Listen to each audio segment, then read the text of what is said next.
just want to update everybody on the building work. You'll probably guess by now that I'm back from the UK and I spent a week doing the accounts for the Charity Commission and making plans for the future, because that's something that Charles and I really have to consider now. Charles is in his 80s and I'll be 80 next birthday. When I pop my clogs, I want this place to continue exactly as it is now, and I'll be doing a video later to explain to you our plans for next year. But what's happening now, you might think, gosh, why are they knocking that wall down? Now, if you remember, this is our hospital block, and I'm just walking down, and what we're going to do is the N2 stables in this block we're turning into an operating theatre so that Dr. Fouad can operate on horses if necessary, because we just don't have the facilities to do that properly at the moment. So that's a huge project. And what Hussein up there is doing is knocking down our wall at the end. This was the original part of our refuge, where we just have these 5 stables. He's knocking that down, and the idea being that a truck can be brought in, and I'll show you the gate outside. We're going to have huge big double gates there. So if we have an injured horse or donkey, particularly a horse which is difficult to carry, it will come through the gates, up the passage here, and can be lifted easily into one of the hospital stables. So that actually makes sense and saves us having to drag animals round when they're injured all the way from the back of the refuge. So you can see out here what Hussein's done already. Here we are. Horses are very interested. They put big double gates in here.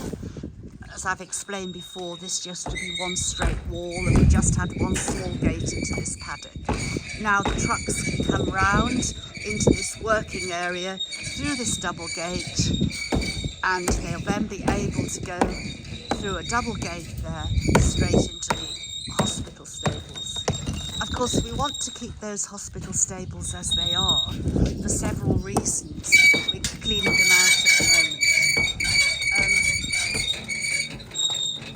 Because they were our first stables, we had electricity in from the beginning, and they're next to our clinic, which is constantly being upgraded.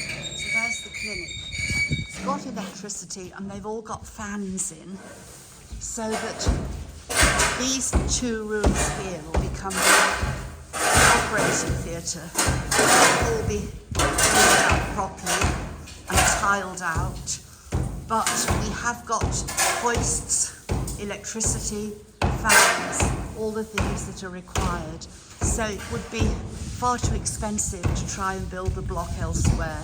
They're also quite close to, as you can see from here, just up behind the trees there is what we call the chapel, which is our office. And in there, there's a sofa which is actually a single bed with cushions on. So if we have an emergency or someone is very sick, one of us will actually sleep in there, and from there we can see we've got access to the hospital block here. Of course, oh, what do we have here? Oh, this is good news.